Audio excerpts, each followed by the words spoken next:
श्री गणेशाय नमः। श्री सरस्वत्यै नमः। श्री गुरुभ्यो नमः। श्रुतिस्मृतिपुराणानाम् आलयं करुणालयं नमामि भगवत्पाद शङ्करं लोकशङ्करं शङ्करं शङ्कराचार्यं केशवं बादरायणं सूत्रभाष्यकृतौ वन्दे भगवन्तौ पुनः पुनः। ईश्वरो गुरुरात्मेति मूर्तिभेदविभागिने व्योमवद्व्याप्तदेहाय दक्षिणामूर्तये नमः। योऽन्तः प्रविश्य मम वाचमिमां प्रसुप्तां सञ्जीवयत्यखिलशक्तिधरस्वधाम्ना अन्यांश्च हस्तचरणश्रवणत्वगादीन् प्राणान्नमो भगवते पुरुषाय तुभ्यम्। वंशी विभूषितकरान्नवनीरदाभात् पीताम्बरादरुणबिम्बफलाधरोष्ठात् पूर्णेन्दुसुन्दरमुखादरविन्दनेत्रात् कृष्णात् परं किमपि तत्त्वमहं न जाने। वसुदेवसुतं देवं कंसचाणूरमर्दनं देवकी परमानन्दं कृष्णं वन्दे जगद्गुरुम्।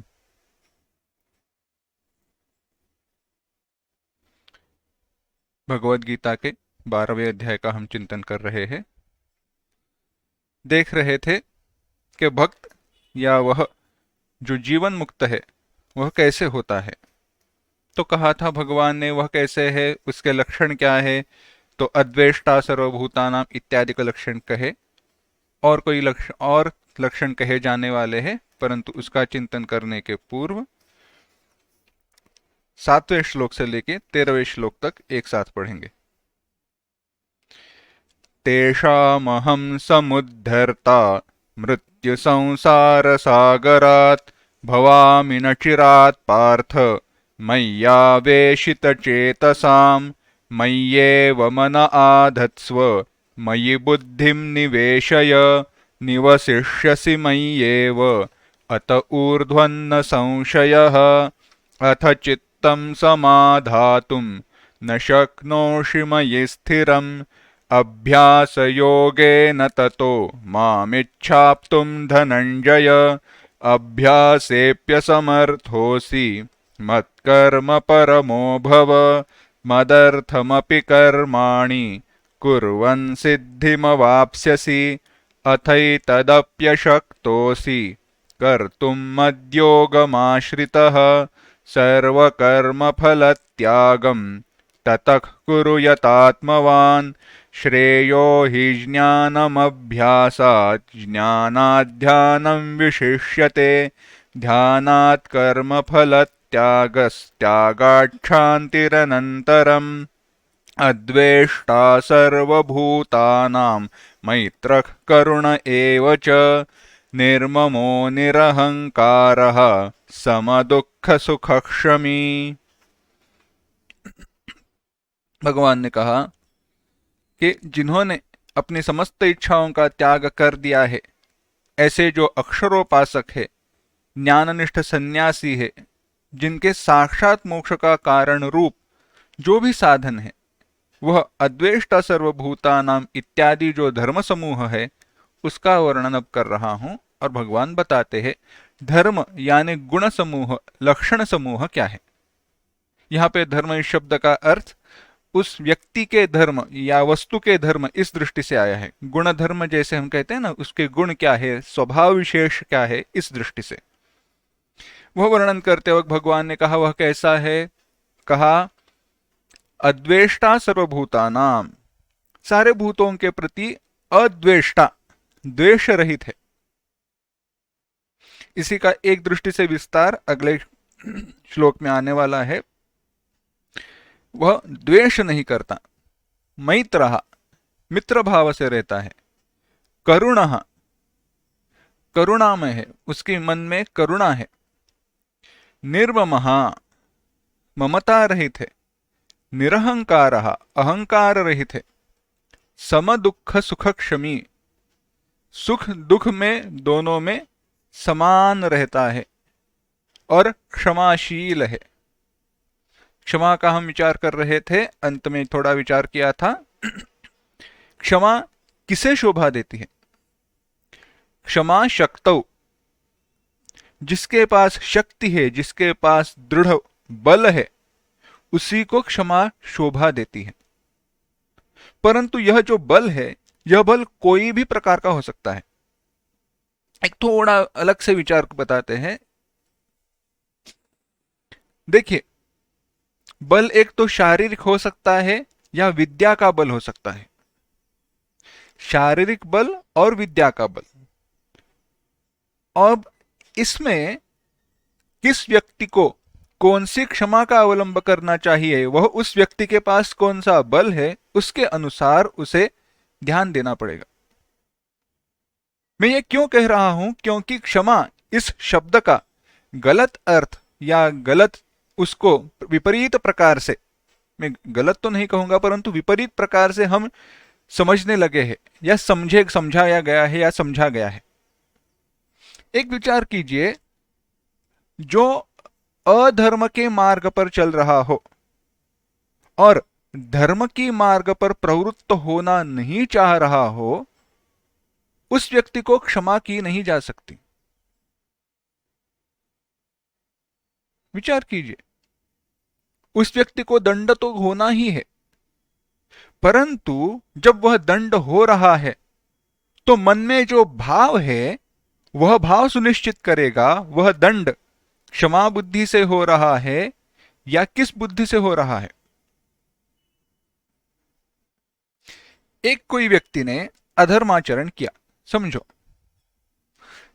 जानबूझकर नहीं, जानबूझकर नहीं, धर्म के मार्ग पर आचरण कर रहा है, धर्म का आचरण करने वाला व्यक्ति है, परंतु अज्ञानवश या ध्यान न होने के कारण या तमोगुण की प्रभाव के कारण उस समय वहां पे उस क्षण में उसके द्वारा अधर्म का आचरण हो गया। अब उस अधर्माचरण को एक तो क्षमा की जा सकती है या दंड दिया जा सकता है। वह निश्चित करेगा वहां पे परिस्थिति क्या है, दंड देने वाली व्यक्ति कैसी है, बाकी सब। वह व्यक्ति अगर धर्म का आचरण कर रहा है तो दंड का वह स्वयं स्वीकार करेगा, क्योंकि दंड के कारण, उस फल के कारण उसे पता है उसकी उन्नति, उसकी ग्रोथ होने वाली है, वह आगे बढ़ने वाला है। परंतु ऐसा कोई व्यक्ति है जिसने जानबूझकर अधर्माचरण किया हो, तो उसको एक तो समझाया जा सकता है कि यह करना कैसे गलत है, और उसके लिए अगर दंड दिया जाए, क्रोध बुद्धि से नहीं, द्वेष बुद्धि से नहीं, परंतु उस व्यक्ति की जिसके द्वारा अधर्माचरण हुआ है, जिसके द्वारा गलत काम हुआ है, उसके लिए अगर दंड दिया जाए और भाव यह है कि वह सन्मार्ग पर आए, वह आगे बढ़े, तो उस दंड में भी क्षमा का भाव है। क्षमा का अर्थ यह नहीं सब कुछ भूल जाना। अगर ऐसा अर्थ होता तो भगवान कौरवों को पहले ही क्षमा कर देते, परंतु भगवान ने कौरवों के साथ युद्ध क्यों किया? क्योंकि वह सही योग्य था। परंतु भगवान ने क्या कहा? भगवान ने अर्जुन से कहा तुम युद्ध करो, परंतु कैसे युद्ध करो? मुझे साक्षी मानकर, अपने आप को साक्षी मानकर युद्ध करो, निमित्त मानकर युद्ध करो। तो वहां पे एक भाव बदल गया है। आगे बढ़कर आते हैं व्यक्ति के ऊपर। अब विचार कीजिए, कोई व्यक्ति विद्वान है, शास्त्र जानने वाली है, शास्त्राध्ययन करने वाली है, और उसको युद्ध से परिचय नहीं है, शस्त्र विद्या से परिचय नहीं है। क्यों? क्योंकि वह उसका कार्य नहीं है। अब अगर कोई शत्रु सामने आए तो क्या वह हाथ में शस्त्र उठाकर युद्ध करने जाएगा? उसके लिए वह योग्य भी नहीं है। क्यों? क्योंकि शस्त्र उठाकर वह युद्ध कर सकता है, परंतु शस्त्र उठाने से, शस्त्र हाथ में लेकर युद्ध करने से जो इष्ट है वह इसके द्वारा प्राप्त होने वाला नहीं है, परंतु वह एक बात योग्यता से कर सकता है, जो हाथ में शस्त्र लेकर संरक्षण करने में समर्थ है, उसको वह प्रेरित कर सकता है और उस व्यक्ति के द्वारा योग्य कार्य करा सकता है। और अगर इसका उदाहरण योग्य विचार करना है तो इसका उदाहरण है आचार्य चाणक्य जी। विद्वान थे और धर्म की रक्षण के लिए, संरक्षण के लिए उन्होंने जीवन में बड़ा अद्भुत कार्य किया है। वहीं पर अगर कोई राजा है और उसको पता, अगर उसको ध्यान में आए कि सत्य भाव से कोई शरण आया है, सत्य भाव से शत्रु शरण आया है, मित्र भाव सचमुच हृदय में है, बहकावा नहीं है, अगर फसाना नहीं है, तो वहां पे उसके द्वारा क्षमा की जा सकती है। परंतु यह उसको ध्यान में रखना होगा कि उस व्यक्ति के द्वारा वह अपराध वापस न हो। अगर ऐसे राजा को ध्यान में आए कि ऐसा जो अपराध है वह दोबारा दोहराया गया है, तो वहां पे दंड भी उतनी ही गुना ज्यादा किया जाना चाहिए। यह एक सामाजिक विचार है। क्षमा इसका एक और अर्थ जो हमने देखा है, जो भाव, जो मानसिकता पर निर्भर करता है, क्या था? किसी व्यक्ति के द्वारा प्रताड़ित होने पर, किसी व्यक्ति के द्वारा हमें दुख पहुंचाए जाने पर अगर हमने यह भाव मन में रखा, क्या भाव मन में रखा है? उस व्यक्ति ने मुझे दुख दिया है, अब इसका बदला मैं जरूर लूंगा, प्रतिशोध। तो होता ऐसे है, इस जन्म में तो वो बात होती नहीं है, अगर होती है तो भी, नहीं होती है तो भी। अब हुआ ऐसे है, मन में इच्छा निर्माण हुई, उस व्यक्ति ने जो कर्म करना है वह तो कर दिया। अब हमारे हृदय में, हमारे मन में इच्छा निर्माण हुई है कि उस व्यक्ति को, जैसे सामने वाले व्यक्ति ने मुझे दुख पहुंचाया है वैसा ही दुख मैं उसे पहुंचाना चाहता हूं। अब हो गई बात, अगले जन्म के बीज बोए गए, अगला जन्म निर्माण हुआ जिसमें हमारे द्वारा उस व्यक्ति को दुख पहुंचाया जाएगा। परंतु दुर्भाग्यवश यह हम दोनों भूल जाते हैं उस अगले जन्म में कि यह हमारे कर्मों का परिणाम है। क्या है? यह हमारे कर्मों का परिणाम है। तो होता ऐसे है, अगले जन्म में जब हमारे द्वारा उस व्यक्ति को दुख पहुंचाया जाता है तो वह व्यक्ति सोचता है कि इसने मुझे दुख पहुंचाया, तो यह तो चलते रहेगा, एक दूसरे के मन में द्वेष है, दुख पहुंचाना है, तो अगले जन्म ऐसे निर्माण होते जाएंगे। कई बार हमारे जो अनुभव है वह ऐसे ही निर्माण हुए हैं, परंतु वहां पे विचार कीजिए। कहने की बात यह है कि अगर किसी के द्वारा प्रताड़ित होने पर हमारे मन में द्वेष का भाव रह जाए, क्रोध का भाव रह जाए, उसको मैं दुख पहुंचाना चाहता हूं यह भाव रह जाए, तो वह क्षमा भाव नहीं है, वह प्रतिशोध है, वह द्वेष है, वह क्रोध है। परंतु वहीं पर प्राप्त हुए दुख का कारण जो भी व्यक्ति है उसे उसका दंड जरूर मिलना चाहिए, क्योंकि उसने अपराध किया है। परंतु अगर हमारे हृदय में द्वेष का भाव न हो, क्रोध का भाव न हो, दुष्टता का भाव न हो, तो वह एक क्षमा ही है। और उसका परिणाम क्या होगा? आपके मन में उस व्यक्ति के प्रति द्वेष, क्रोध इत्यादि का न होने के कारण आपके लिए अगला जन्म नहीं रहेगा। उस दृष्टि से, उस व्यक्ति की संलग्नता से, उस व्यक्ति की सापेक्षता से, उसको दुख पहुंचाने के लिए आपके लिए अगला जन्म रहा नहीं गया। और उस व्यक्ति के लिए भी आपके द्वारा दुख प्राप्त करने के लिए भी जन्म नहीं रहा। विचार कीजिए उस क्षमा भाव का कितना बड़ा परिणाम है।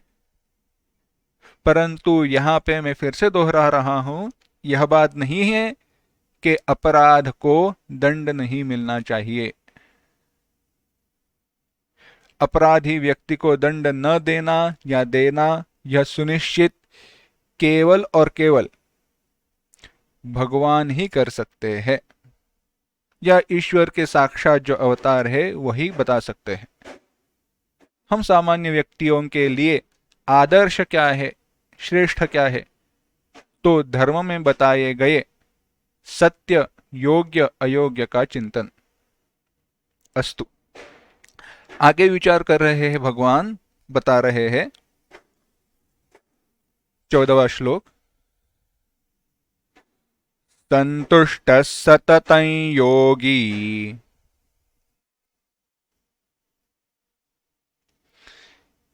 यतात्मा दृढ़निश्चयः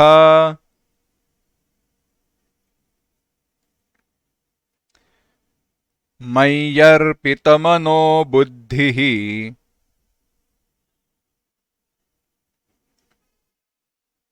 यो मद्भक्तः स मे प्रियः।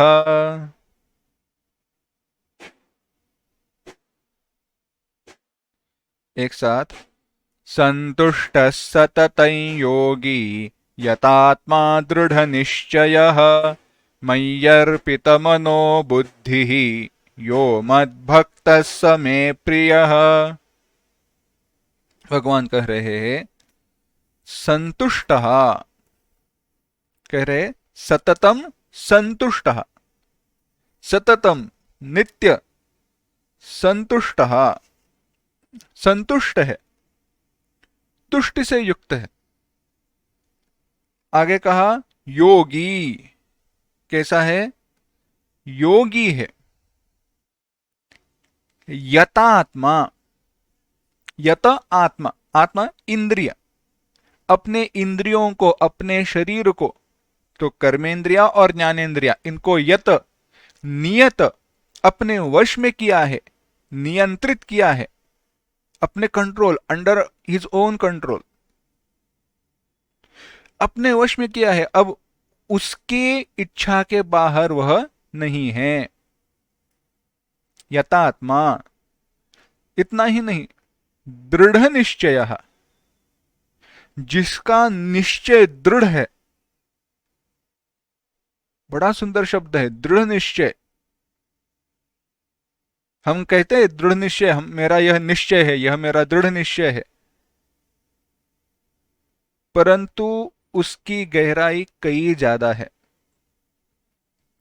मयि अर्पित मनोबुद्धि, मय्यर्पित मनोबुद्धि, मयि अर्पित मनोबुद्धि, मयि मुझ में, भगवान कह रहे हैं मैं नहीं, मयि अर्पित मनोबुद्धि, मुझ में अर्पित, अर्पण की गई, मनोबुद्धि, मन और बुद्धि। यहां मद्भक्तः, ऐसे सारे लक्षणों से युक्त, यह मद्भक्तः, जो मेरा भक्त है, सहा में प्रियः, वह मुझे प्रिय है। तो अगर भगवान, हम अगर चाहे कि हम भगवान के प्रिय हो जाए, हमारे गुरुजी कहते हैं, बड़ी सुंदर बात कहते हैं, विचार कीजिए।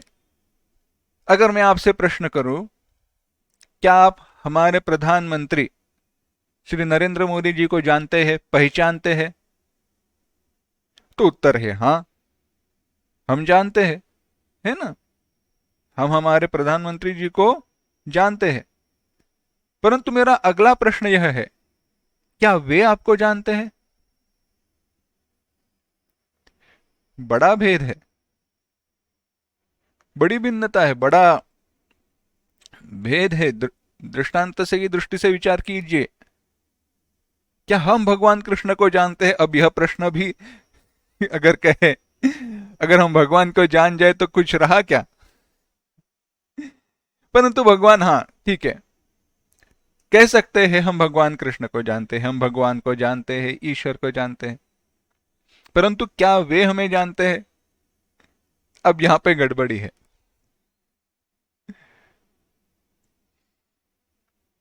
तो इस दृष्टि से विचार कीजिए, कैसे है भगवान हमें जानते नहीं है, यह कहना भी गलत है, क्योंकि भगवान सर्वज्ञ है तो हमें जानेंगे कैसे नहीं। और हम भगवान को जानते हैं ऐसे कहे तो हम अज्ञानी रहेंगे नहीं। तो किस दृष्टि से समझे इसे? विचार इस दृष्टि से कीजिए, भगवान भगवान हमें जानते हैं, अर्थ यह है कि भगवान भी चाहते हैं कि लोगों को पता चले मैं इस व्यक्ति को जानता हूं। इस दृष्टि से विचार कीजिए, भगवान की इच्छा हो जाए क्या कि मैं लोगों को बताना चाहता हूं। भगवान कहते हैं मैं स्वयं बताना चाहता हूं, यह मेरा भक्त है, यह मेरा प्रिय है। भगवान चाहते हैं कि लोगों को पता चले मैं इस व्यक्ति को, मेरे भक्त को जानता हूं। विशेषता से वह दाग दिखाना चाहते हैं, तो वह भगवान के द्वारा जाना गया मान सकते हैं, भगवान के द्वारा पहचाना जाना। यही तो भगवान की महिमा है, ये भगवान की उदारता है। पर यह ऐसा क्यों करते हैं? क्योंकि बाकी लोग भी उसी प्रकार प्रयास करें, प्रयत्न करें। भगवान कह रहे हैं सततम संतुष्टः,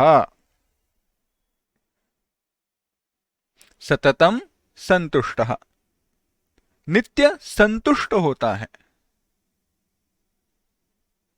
फिर से बाद में दैवी संपत्ति में विचार आने वाला है, अहिंसा, समता, तुष्टि, तुष्टि संतोष,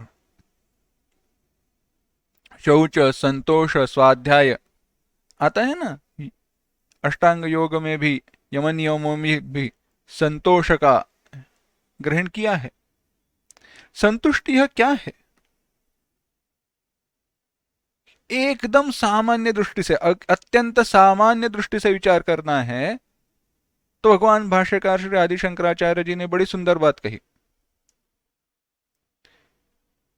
संतोष ऐसी कोई वस्तु है नहीं जो खरीदी जा सकती है या प्राप्त की जा सकती है, यह एक मन की अवस्था है। भगवान भाष्यकार कहते हैं, एकदम बेसिक, एकदम सीधी बात कहते हैं।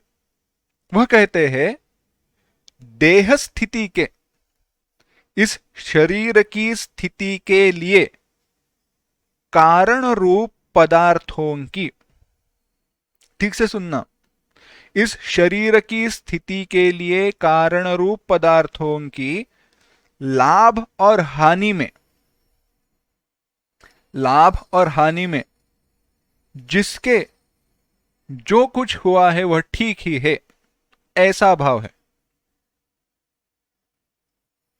क्या बात कही पहली? शरीर की स्थिति के लिए कारणभूत जो पदार्थ है उनमें, उन पदार्थों की लाभ और हानि में जो कुछ प्राप्त है वह ठीक है, उत्तम है, स्थाने सही है, योग्य है। और जो गुणयुक्त वस्तुएं है, जो वस्तुएं गुण से युक्त है, उनकी लाभ और हानि में, जो वस्तुएं गुण से युक्त है, विथ क्वालिटीज, हम कहते हैं ना स्पेशलिटीज वगैरह, ऐसे उस दृष्टि से विचार कीजिए।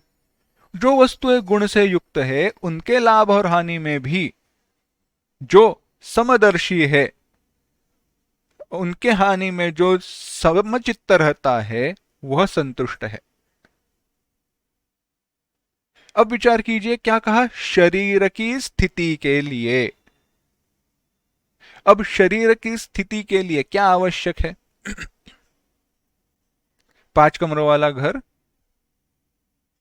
या कितनी बड़ी गाड़ी,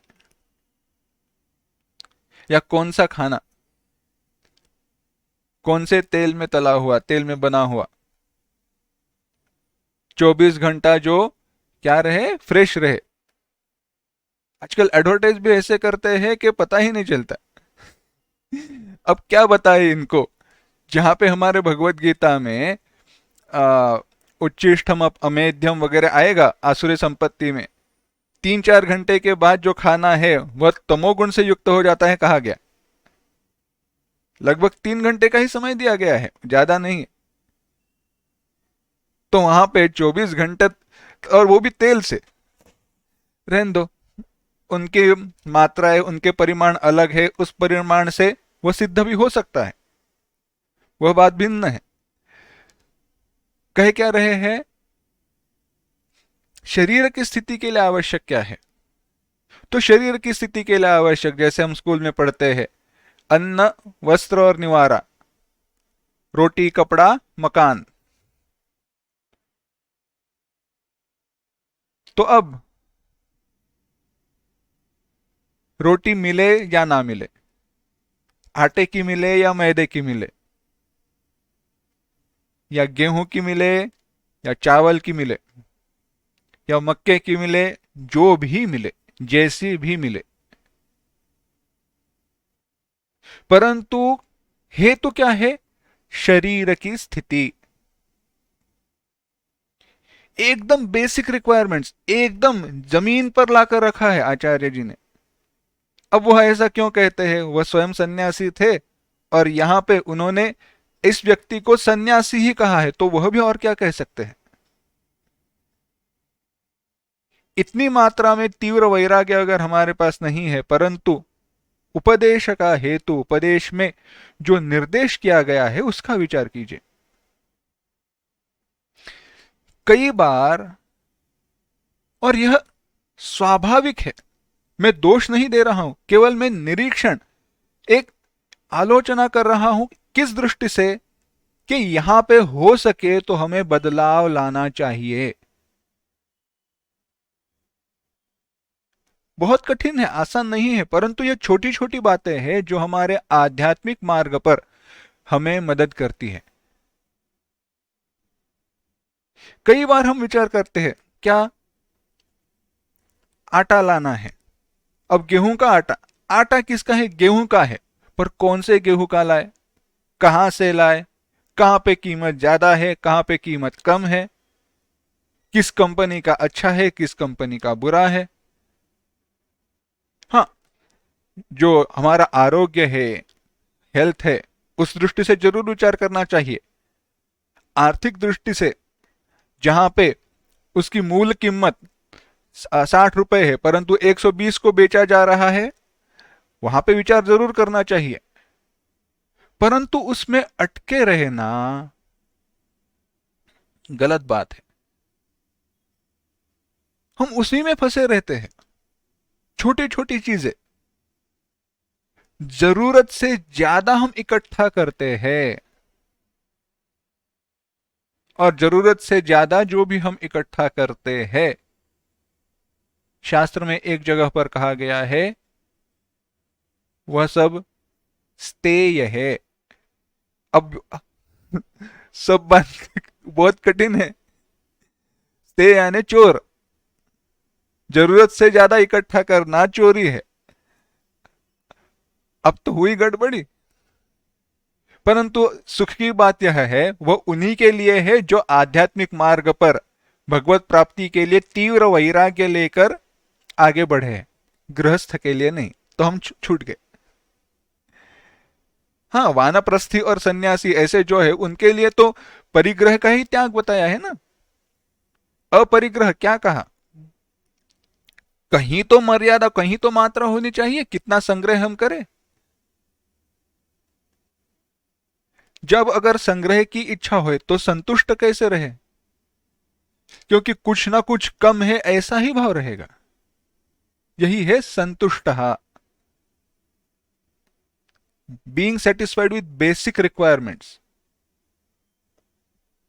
हमारी परेशानी यह है, हम उसमें कुछ ना कुछ स्पेशल ऐड करते हैं। एक वीडियो देख रहा था, उसमें बड़ी सुंदर बात कही उसने। कॉमेडियन है, मतलब यानी विनोद वगैरह वो बताता है, वह स्टैंड अप कॉमेडियन है। परंतु उसने एक बड़ी सुंदर बात कही उसके बेटे ने उससे पूछा, कहा कि मुझे आईफोन चाहिए, हमारे यहाँ का नहीं है, अमेरिका का है, मुझे आईफोन चाहिए। उसने कहा तुझे क्यों चाहिए? नहीं चाहिए मुझे। उनकी बात हुई, बाद में उस व्यक्ति ने जो वाक्य कहा वह मुझे बहुत अच्छा लगा। यहाँ वहां हम पढ़ते हैं, परंतु कभी कभी ऐसी जगह से सुनते हैं तो ध्यान में रह जाता है। उसने कहा तुम्हारे लिए वह फोन एक लग्जरी है, नेसेसिटी नहीं है। तो इस दृष्टि से विचार कीजिए, हमारे पास जिन जो भी वस्तुओं का संग्रह हुआ है उसमें कौन सी वस्तु आवश्यकता है और कौन सी व्यक्ति मनोरंजन या केवल आराम के लिए प्राप्त हुई है, लग्जरी। कौन सी वस्तु आवश्यकता है, कौन सी वस्तु लग्जरी है। अगर लग्जरी हमारी आवश्यकता बन जाए तो गड़बड़ी है। भगवान भाष्यकार यहां पे वही कहना चाहते हैं, क्योंकि लग्जरी का तो कोई अंत ही नहीं है ना। कितना प्राप्त करे, कितना, क्या, अंत ही नहीं है। तो यह हुआ शरीर स्थिति के लिए। इसमें जो हमने विचार किया गुणयुक्त वस्तु है। अब इच्छा तो है अच्छे वस्तु की, परंतु दुविधा यह है वह वस्तु हमारे यहां मिलती नहीं है।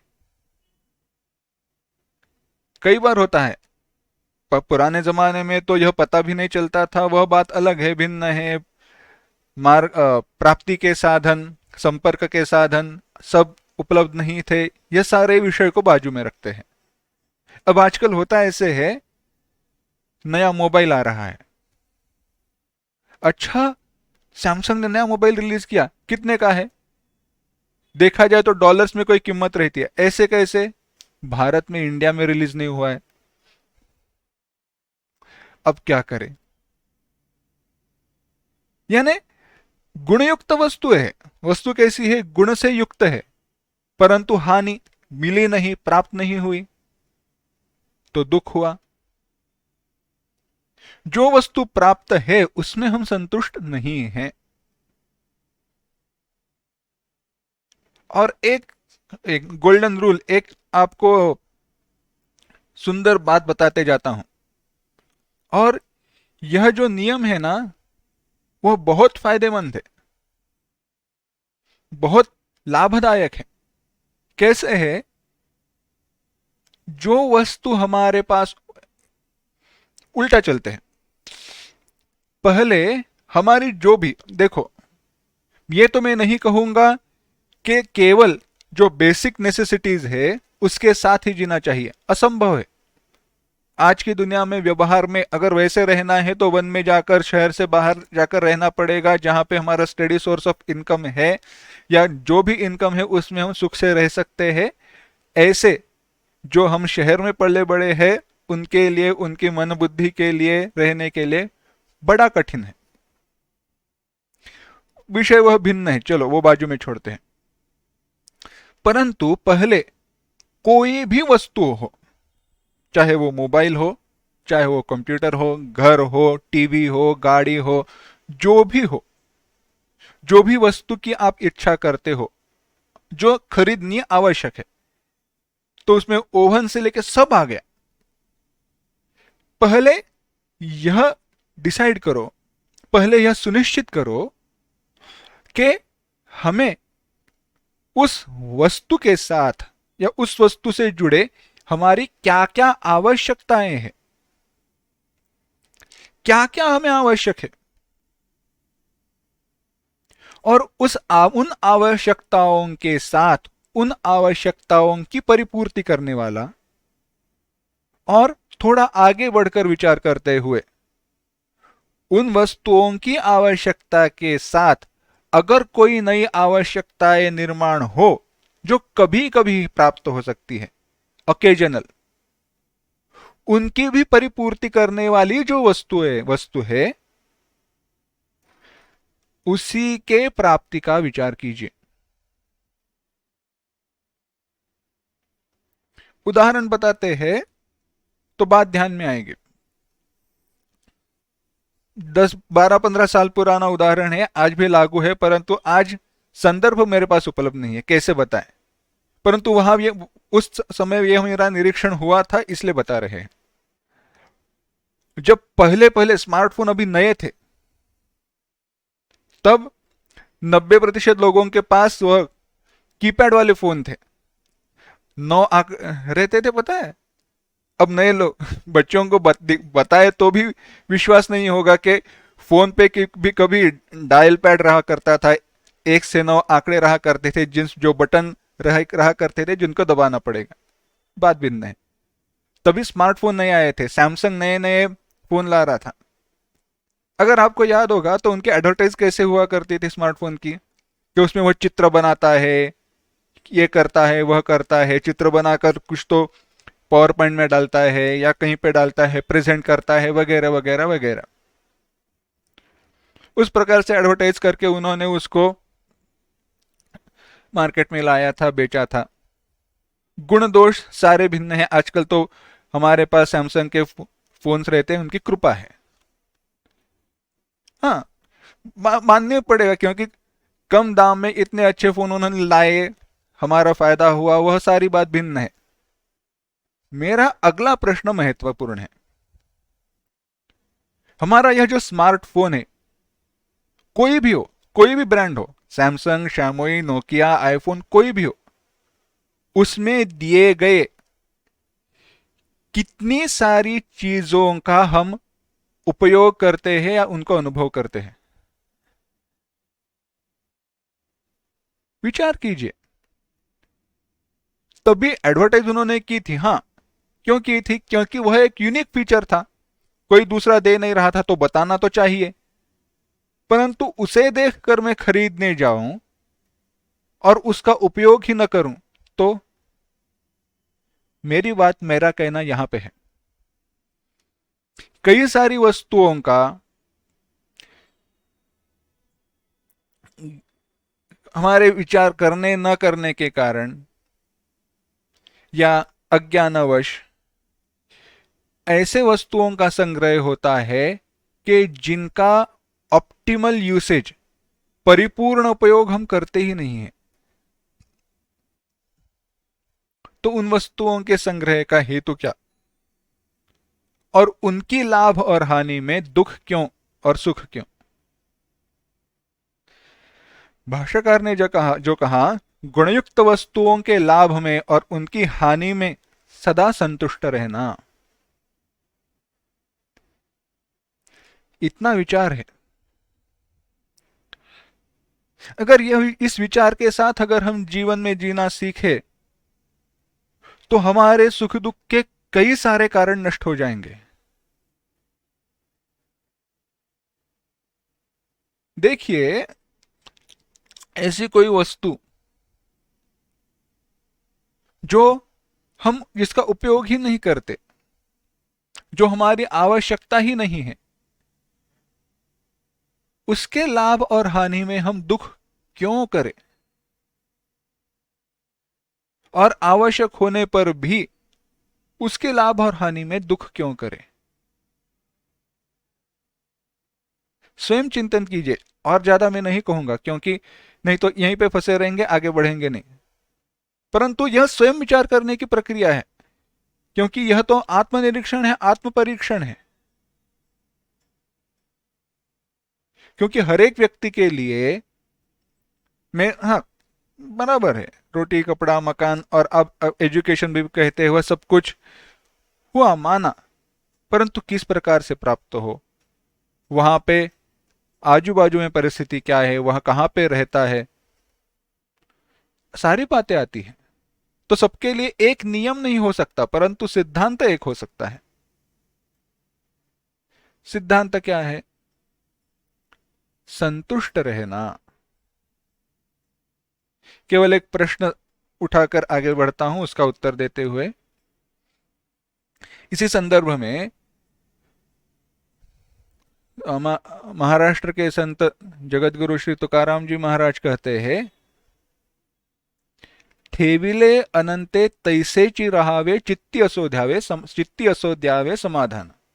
अनंते ठेविले, अनंते भगवान के द्वारा जैसे ठेविले, जैसे हमें रखा गया है, जो कुछ भी हमें प्राप्त हुआ है, तैसेची रहावे, वैसे ही रहना चाहिए। और चित्ती असो द्यावे समाधान, हमारे हृदय में समाधान, संतुष्टि होनी चाहिए। कई लोगों ने आक्षेप उठाया, आपको कोई एम्बिशन ही नहीं है, कुछ करना ही नहीं चाहते हो। जिनको एम्बिशन है वो करे, जिनके पास वह कौशल है वो करे। व्यवहार के साथ इसको जोड़ना नहीं है। यानी किस दृष्टि से, मैं फिर से बता रहा हूं, यह एक हृदय में, मन में जो भाव होना चाहिए वह है। यह बाद की प्रक्रिया है। अगर किसी को अमीर होना है, किसी को बहुत पैसे कमाने हैं, अर्थतज्ञ है, कमाने दो, परंतु उसके बाद, वह पुरुषार्थ के बाद, वह कर्म करने के बाद अगर यह भाव हो कि पुरुषार्थ संपूर्ण, मेरे द्वारा जो भी हो सकता है वह करने के बाद जो प्राप्त हो रहा है उसमें मैं संतुष्ट हूं, 1 लाख कमाना चाहता हूं, उसके लिए मैंने सर्वतोपरि जितने प्रयत्न मेरे द्वारा किए जा सकते हैं उतने सारे किए, परंतु अगर 90,000 रुपए मिले तो संतुष्ट होना चाहिए। 10,000 के रुपयों के लिए रोना नहीं चाहिए। ऐसे नहीं कहना चाहिए कि 10,000 रुपयों के का प्रयास मेरा कम हुआ। अपना जो ऑप्टिमम पोटेंशियल है, जितना हमारे द्वारा प्रयत्न किया जा सकता है उतना उसको करने दो, करना ही चाहिए, वही तो पुरुषार्थ है, कर्म वही है। परंतु अंत में यह समाधान हृदय में हो तो ही फलित है, नहीं तो कोई उस पुरुषार्थ का फायदा नहीं। पुरुषार्थ के द्वारा क्या प्राप्त किया? दुख। इतनी मेहनत किसके लिए की? दुख प्राप्त करने के लिए की। ऐसे नहीं होना चाहिए। आगे कहा योगी समाहित चित्तः, समाधान, शांति, और आगे जाकर जिसका मन भगवान में समर्पित हो गया है, ईश्वर चिंतन में रहता है, वह समाहित चित्त का अन्यत्र विचार किया गया, अन्यत्र व्याख्या की गई, जो समाधि में नित्य समाधि में रहता है, ऐसा समाहित, समाधिस्थ। समाधिस्थ जिसकी बुद्धि नित्य भगवत चिंतन में अपने स्वरूप में लीन रहती है, ऐसा। और व्याख्या इसका विचार करने की आवश्यकता नहीं है, स्वयं वह सेल्फ एक्सप्लेनेटरी, स्वयं उसका अर्थ प्रकाशित होता है। परंतु आगे जो कहा यतात्मा और दृढ़ निश्चय, यत आत्मा, संयत चित्त और दृढ़ निश्चय, इसके ऊपर विचार करना चाहिए। क्योंकि जितना विचार करे उतना ही हमारे लिए फायदेमंद है, हमारे लिए उत्कर्षकारी है। कैसे है? कई बातें ऐसी है जो हम समझते हैं, परंतु अगर उनको मन में बार बार दोहराया नहीं तो व्यवहार में उसका फायदा नहीं होता, उस प्रकार से हम आचरण नहीं करते हैं। बात यह है। इसके लिए फिर से दोहरा रहा हूं, फिर से बता रहा हूं, समाहित चित्ता, अपने इंद्रियों पर जिसमें नियंत्रण प्राप्त किया है वैसा। कठोपनिषद में उदाहरण आया, कठोपनिषद में विचार आया, कहा रथ की कल्पना की गई। आत्मानं रथिनं विद्धि शरीरं रथमेव तु बुद्धिं तु सारथिं विद्धि मनः प्रग्रहमेव च इंद्रियाणि हयानाहुः विषयांस्तेषु तेषु गोचरान् आत्मेन्द्रियमनोयुक्तं भोक्तेत्याहुर्मनीषिणः यस्तु विज्ञानवान् भवति अमनस्कः सदा शुचिः। और आगे कहा यस्त्वविज्ञानवान् भवति समनस्क सदा शुचिः। क्या कहा? रथ है हमारे लिए बग्गी, क्योंकि रथ तो हम केवल इसमें ही देखा है हमने, किसमें? रामायण महाभारत सीरियल में। ट्रेन दो, रथ, रथ में यह रथ क्या है? शरीर रथ है। यह शरीर जो है, यह शरीर क्या है? यह रथ है। आत्मा, हम स्वयं, रथिन उसके सारथी है। सारथी नहीं, मालिक है। रथिन, रथ उसके मालिक के लिए होता है, अपने लिए नहीं होता। और रथ का मालिक रथ से भिन्न होता है, इसीलिए हम इस देह से भिन्न हैं। तो इस रथ की सारथी कौन है? रथ का सारथी कौन है? इस रथ का सारथी हमारी बुद्धि है। इस शरीर रूपी रथ का सारथी कौन है? बुद्धि। सारथी के हाथ में क्या होते हैं? सारथी के हाथ में डोरी रहती है, रस्सी। कौन सी? जो घोड़ों को काबू में रखती है, घोड़ों के ऊपर नियंत्रण करती है वह। प्रग्रह, संस्कृत में कहा प्रग्रह में वच। वह क्या है? मन, वह प्रग्रह है। वह जो रस्सी है, डोरी है, वह मन है। आगे कहा इंद्रियां जो है हमारी, वह इंद्रियां है रथ के घोड़े। और उनके लिए मार्ग क्या है? उनके लिए उनके विषय उनके मार्ग है। अब आगे बताएं। घोड़े, घोड़े पे नियंत्रण जिस रस्सी के द्वारा किया जाता है, वह रस्सी को कहा मन। मन रूपी रस्सी है। नियंत्रण करने वाला जो सारथी है वह बुद्धि है। और रथ का मालिक हम स्वयं है। अब विचार कीजिए, रथ में बैठकर कोई जा रहा है। उसने कहा चलो हमें बाजार लेकर चलो। हमें कहां पे लेकर चलो? बाजार। चलो थोड़ा अलग से उदाहरण लेते हैं। रथ में बैठा है, उसने कहा सारथी से हमें मंदिर लेकर चलो। और अगर वह सारथी उसे शमशान घाट लेकर जाए तो कैसे होगा? है ना? रथ का जो मालिक है उसके द्वारा कहा गया सारथी को सुनना चाहिए, तभी तो जो इच्छित स्थल है वहां पे पहुंच सकते हैं। तो सारथी किसके नियंत्रण में होना चाहिए? रथिन, रथ के मालिक के नियंत्रण में होना चाहिए।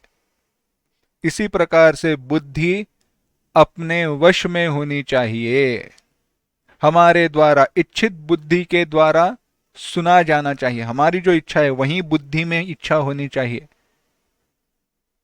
नहीं तो हम चाहते तो है, परंतु बुद्धि के द्वारा कहीं और विचार करते हैं और कहीं और चले जाते हैं। इच्छा एक है, निश्चय कोई भिन्न है। ऐसे न हो। दृढ़। आगे कहा बुद्धि तो सारथी हुई। सारथी के हाथ में रस्सी कौन सी है? मन रूपी रस्सी है। अब सारथी ने सुना, हाँ कहां पे जाना है? मंदिर जाना है। सारथी ने घोड़ों को इशारा किया, रस्सी को हिलाकर, हाँ चलो, और छोड़ दिए, बैठ गया। अब विचार कीजिए, घोड़े कहां जाएंगे? जहां पे उनको चारा मिलेगा वहां पे जाएंगे। ऐसे भी नहीं होना चाहिए। सारथी ने उस रस्सी को छोड़ दिया, बैठ गया।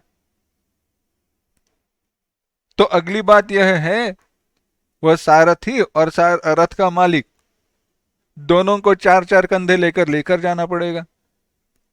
ऐसे वह शमशान घाट पहुंच जाएंगे। यानी सारथी का घोड़ों के ऊपर नियंत्रण होना हो तो हाथ में जो डोरी है वो उसको पकड़ कर रखनी चाहिए, अपने नियंत्रण में होनी चाहिए। वैसे ही बुद्धि के नियंत्रण में मन होना चाहिए। बुद्धि के द्वारा कहा गया मन को मानना ही चाहिए। पहली बात आसान है, हम इच्छा करते हैं, बुद्धि उस प्रकार आ, विवेक भी करती है, निश्चय भी करती है। यह अगली जो स्टेप है ना, अगला जो कदम है, वहां पे हम फंस जाते हैं। क्यों फंस जाते हैं? घोड़ों को अगर पकड़ के रखना है तो पूरे शक्ति के साथ, ताकत के साथ उस रस्सी को पकड़ कर रखना पड़ेगा। नहीं तो होगा ऐसे, घोड़ों ने मुंडी हिलाई, घोड़ों ने अपना मुंह हिलाया, सर हिलाया, रस्सी हिल गई, छूट गई। ऐसे ना हो। और घोड़े सर क्यों हिलाए? खाना दिख रहा है और क्या। हमारे इंद्रियों को जो विषय दिख रहे हैं, उनको देखकर, उन विषयों को देखकर हमारी इंद्रियां जो नाच कर रही है, उनके उसके कारण हमारा मन नचा जा रहा है, नचाया जा रहा है। एक बात तो ठीक है, 5 घोड़े एक ही लकड़ी का, जो उसका नाम अब ध्यान में नहीं आ रहा, उस एक ही लकड़ी के द्वारा एक साथ बांधे हुए रहते हैं। 5 घोड़े क्यों? क्योंकि 5 इंद्रियां, इसलिए। समझो अलग अलग उनको रखा है और 5 घोड़े 5 दिशाओं में भागने लगे तो रथ का क्या होगा? अच्छा है 5 इंद्रियां एक शरीर से बंधी हुई है, शरीर को छोड़कर कहीं नहीं जाती। ये तो विचार कीजिए, आंखों ने कहा हमें ये देखना है, कानों ने कहा हमें ये सुनना है, सारी इंद्रियां शरीर को छोड़कर चली गई, हम बैठे हैं। अब क्या करें? रहने दो। तात्पर्य यह है, इंद्रिया, इंद्रियों को भी अब सिखाना पड़ेगा। यह अगली बात है। इंद्रियों को भी आदत हो गई है, इन विषयों के पीछे जाना ही नहीं है। एक कथा बताते हैं इस विषय में।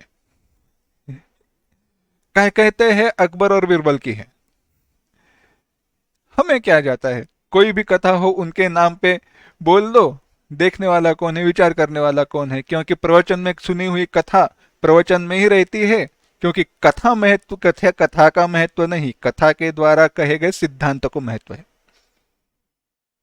कथा क्या है? अकबर के राज्य में एक भैंस थी, बहुत खाना खाया करती थी, बहुत खाना खाया करती थी, सब कुछ खा जाती थी, कभी कुछ भी उसके सामने रखो वो खा जाती थी। कभी ऐसे हुआ नहीं कि सामने खाना रखा है और उसने मुंह नहीं लगाया। अकबर को यह बात पता चली। हे अकबर, तो उसने कह दिया, मन में विचार है, अब इन शहंशाहों की क्या बात कहे, मन में आता है बोल देते हैं, बाद में उन बाकी लोगों को संभालना पड़ता है।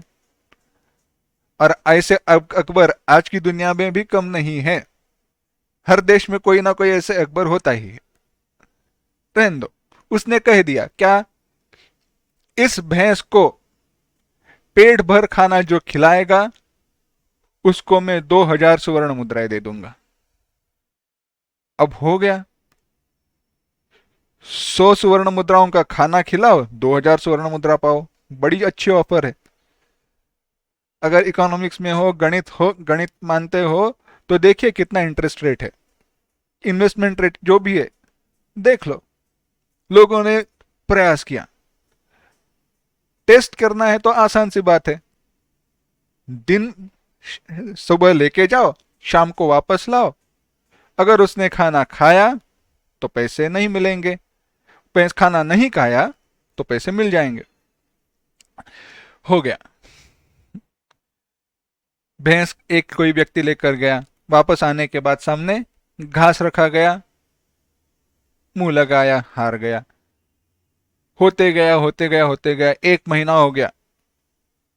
अकबर भी परेशान, क्या कैसी भैंस है, और हमारे ये राज्य में ऐसा भी कोई धनी नहीं है जो इसको पेट भर खाना खिला सके। अकबर को विश्वास ही नहीं हो रहा था। बिरबल ने कहा, खविंद मुझ पर सौंप दो। अकबर ने कहा, ठीक है, लेकर जाओ। शाम को बिरबल भैंस को लेकर आया। अकबर ने सामने घास रखा।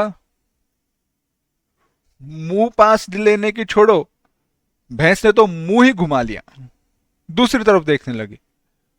अकबर को बड़ा आश्चर्य हुआ, अरे ये कैसे हुआ। अब जैसे बताया है, 2000 स्वर्ण मुद्राएं तो देनी पड़ी। बिरबल भी होशियार था, उसने पहले स्वर्ण मुद्राएं ली, बाद में सीक्रेट बताया। उसने कहा, कुछ नहीं, मैंने क्या किया, सुबह लेके गया, उसके सामने घास रखा, खाना रखा, और जैसे मुंह लगाने जाती थी, उसको जोर से मैं मुंह पे चाटा मारता था, तो वो चौंक जाती थी, मुंह पीछे लिया करती थी। ऐसे मैंने आधे दिन तक किया। बाद में घास रखने पर उसको पता चला, क्या पता चला, घास को मुंह लगाए तो चाटा मिलता है, मार पड़ती है। तब उसने मुंह लगाना छोड़ दिया। इसी प्रकार से कथा का तात्पर्य क्या है, नहीं तो कथा ध्यान में रह जाएगी, सिद्धांत भूल जाएंगे, ऐसे ना हो। तात्पर्य यह है, इसी प्रकार से हमारे इंद्रियों को भी हमें वह आदत डालनी होगी, उस प्रकार से उनको प्रेरित करना होगा। कौन नियत चित्त है, कहते हैं जिसके इंद्रियां भी, इंद्रिया अचेतन है, इंद्रिया जड़ है, परंतु लाक्षणिक दृष्टि से, इस दृष्टि से विचार कीजिए, जिसके इंद्रियों ने भी विषयों के प्रति जाना छोड़ दिया है, वह नियत चित्त है। इंद्रियों को भी केवल एक ही विषय का चिंतन है, और वह है परमात्मा। उत्तम उदाहरण ब्रज गोपिका नाम, हमारी जो गोपियां है, कहते हैं भगवान कबीर दास जी का लोग कौतुक कर रहे थे, उनकी सराहना कर रहे थे, क्या आप कितने बड़े भक्त हो, भगवान के आप बड़े भक्त हो। तो उन्होंने कहा, कबीर कबीर क्या कहे जा जमुना के तीर, एक गोपी के प्रेम में बह गए कोटि कबीर। ऐसा गोपिकाओं का प्रेम है भगवान के प्रति, केवल एक ही विषय, इंद्रियों को भी केवल एक ही विषय की पहचान, भगवान कृष्ण। इस प्रकार से मन नहीं, इंद्रियां अगर उन नियंत्रित हो जाए, मन के द्वारा उनके ऊपर नियंत्रण रखा जाए, तो रथ जिस मार्ग पर चलना है उसी मार्ग पर चलेगा। और ऐसा जिसका रथ है, ऐसा जिसका जीवन है, वही उसके इच्छित निश्चित स्थल पर पहुंचेगा। और कौन सा है, सतु तत्पदम आपनोति, भगवान को प्राप्त करता है, मोक्ष को प्राप्त करता है, न स भूयः अभिजायते, और वह फिर से जन्म नहीं लेता। परंतु अगर ऐसा नहीं है, अमनस्क है, समनस्क है, अविज्ञानवान है, तो कर्म से बंधा जाएगा, उसका विनाश हो जाएगा। प्रवचन में कहने के लिए आसान है, परंतु वास्तव में आचरण करना बड़ा कठिन है। कहना सुनना यह बात बड़ी आसान है, दृष्टांत भी आसानी से आ जाएंगे, परंतु आचरण बहुत मुश्किल से होता है। परंतु असंभव नहीं है, यह बात ध्यान में रखनी चाहिए। अपनी कक्षा के, अपनी क्षमता के अनुसार इसका आचरण जब हो तब करते रहना चाहिए। जब मन में विचार आए, जब यह विवेक जागृत रहे, तब जो निर्णय हो उस पर दृढ़ रहना चाहिए। यहीं पर विचार आता है दृढ़ निश्चय। योग वशिष्ठ में बड़ी एक सुंदर बात कही।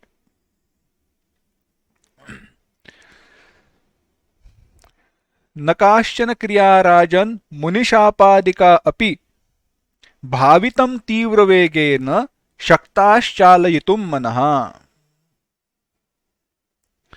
अगर मन का सचमुच सत्य में दृढ़ निश्चय हुआ हो तो ऐसे मन को, हे राजन, हे राजा, हे राजा यहां पे प्रभु श्री राम जी को वशिष्ठ महामुनि उपदेश कर रहे हैं। कह रहे हे राजन, हे राम, अगर मन का दृढ़ निश्चय हुआ हो तो मुनियों के शाप भी, मुनियों के, ऋषि मुनियों के शापादिक कर्म भी ऐसे दृढ़ मन को हिला नहीं सकते, ऐसे मन को डगमगा नहीं सकते। ऐसा दृढ़ निश्चय हो। हमारा दृढ़ निश्चय कब कैसा है? आज है कल नहीं है, अब भी है पर 2 घंटे में नहीं है ना। उसी को तो दृढ़ निश्चय कह सकते हैं जो हटे ना, डट कर रहे। और अगर ऐसे रहना है तो उसके लिए आध्यात्मिक और भगवत कृपा आवश्यक है, उपासना का बल आवश्यक है। मन डगमगा न जाए। ध्रुव को, बालक ध्रुव को कितने सारे लोगों ने कहा यह न करो, यह करो, ऐसे न करो, परंतु एक नहीं सुनी, एक नहीं मानी। मुझे अढ़ल अढ़ड़ पद, वह ऐसा पद जो अविचल है, ऐसे पद की मुझे प्राप्ति करनी है, इस दृष्टि से वन में गया और तपश्चर्या की। दृढ़ निश्चय है। यतात्मा दृढ़ निश्चय। और यह दृढ़ निश्चय किस बारे में हो? आत्म तत्व विषय। भगवान भाष्यकार एक छोटी सी बात जोड़ देते हैं, अपने स्वरूप के प्रति या भगवत स्वरूप के प्रति किसी भी दृष्टि से कहो, कोई भी संशय न होना। कोई बड़ी व्यक्ति, एक बार निश्चय हो गया, एक बार शास्त्र ने कहा हुआ हमने मान लिया, उसका विवेक करके निश्चय कर लिया कि यह भगवत स्वरूप है, तो कितनी भी बड़ी व्यक्ति क्यों ना आए, वह निश्चय स्थिर रहना, अविचल रहना, यह है दृढ़ निश्चय। हमारा ऐसे होता है, कोई एक व्यक्ति आती है, एक बात कहती है, हमारा निश्चय वो हो जाता है। दूसरी बड़ी व्यक्ति आती है, सम्माननीय व्यक्ति आती है, वह कहती है ये सब बात झूठ है, ऐसी कुछ होता नहीं है। गया, मन में संशय निर्माण होते हैं, विपर्य निर्माण होते हैं, सब कुछ आ जाता है। ऐसे न हो, दृढ़ निश्चय है। और यह दृढ़ निश्चय क्यों हो? स्वयं भगवान ने अपने स्वरूप को बताया है, तो और उनसे बड़ा कौन है? जब एक बार वह निश्चय हो गया तो अब डगमगाना नहीं है। तो और आगे क्या, कैसा है व्यक्ति? यह मय्यर्पित मनोबुद्धि ही, जिसने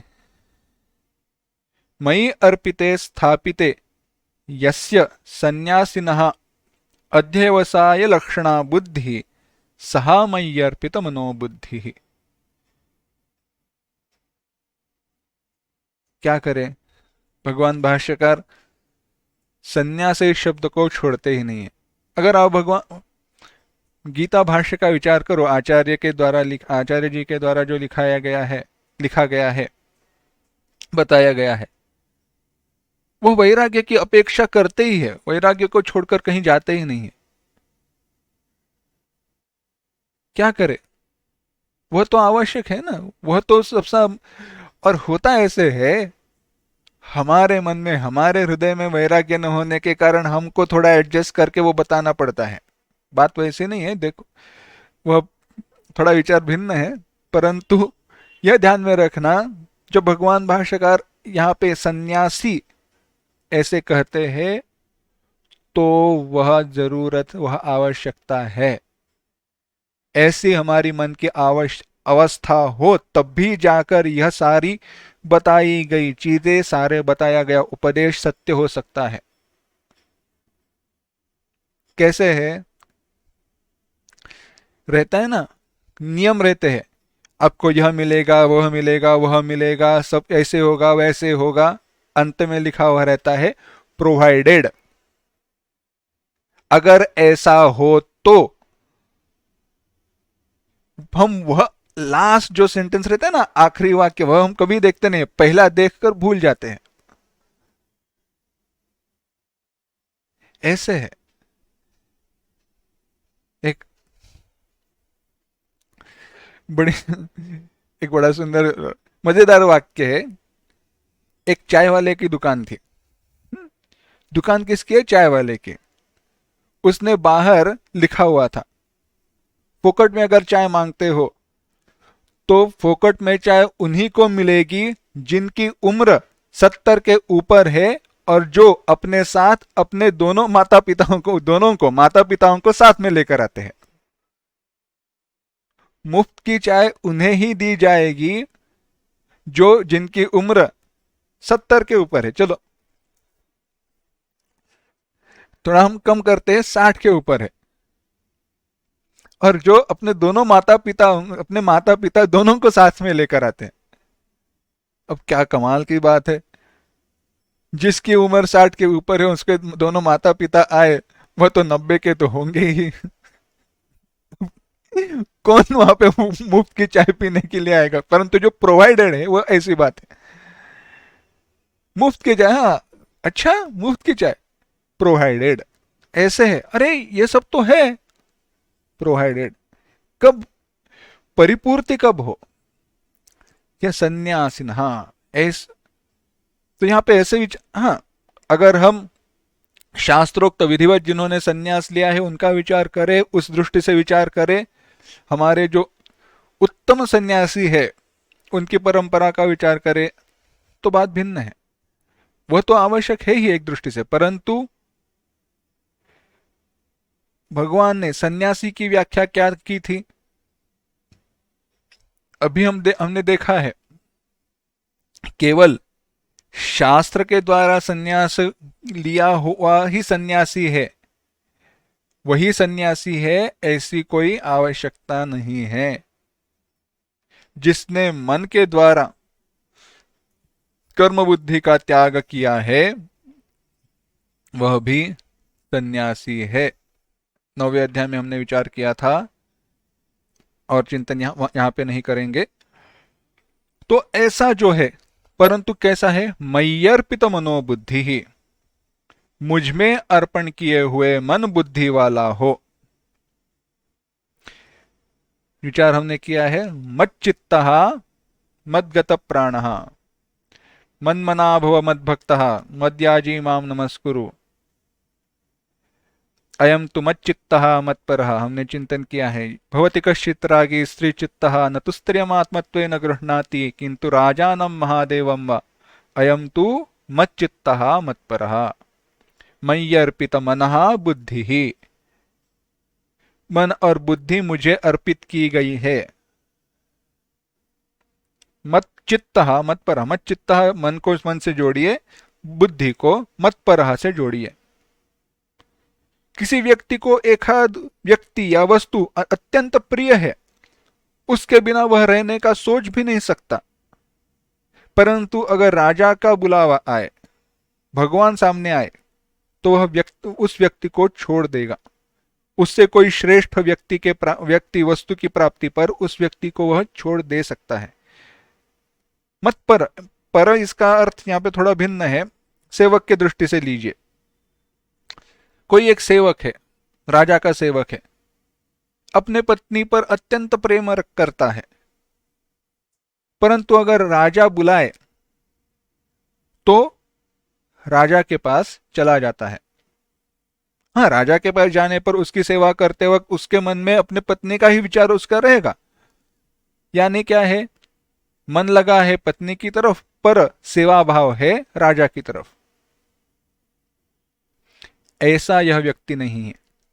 यह व्यक्ति के लिए मैं ही श्रेष्ठ हूं और इसका प्रेम, या प्रेम यहां पे भक्ति का भाव, भक्ति रस का विषय मैं ही हूं। ज्ञान का विषय प्राप्तव्य मैं ही हूं। ऐसा मयि अर्पित मनोबुद्धि ही, ऐसा जो भक्त है वह मुझे प्रिय है। यही 7वें अध्याय में भगवान ने कहा था, प्रियो ही ज्ञानिनोत्यर्थम अहम सच मम प्रियः। ज्ञानी को मैं अत्यंत प्यारा हूं और वह मुझे प्रिय है। वह ज्ञानी, वह भक्त, वह जीवन मुक्त कैसा है, वह ऐसा है। ऐसे व्यक्ति के लिए सचमुच में कहा जा सकता है, सच में कहा जा सकता है, ऐसे व्यक्ति को मैं प्रिय हूं और ऐसा व्यक्ति मुझे प्रिय है।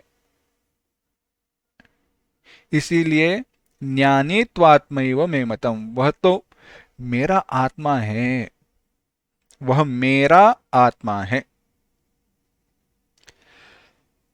अब और आगे विचार करेंगे और लक्षण बताए हैं, परंतु उन लक्षणों का विचार हम अगली बार करते हैं। ओम असतो मा सद्गमय तमसो मा ज्योतिर्गमय मृत्योर्मा अमृतंगमय। ओम शांति शांति शांति। हरि ओम। श्री गुरुभ्यो नमः। हरि ओम।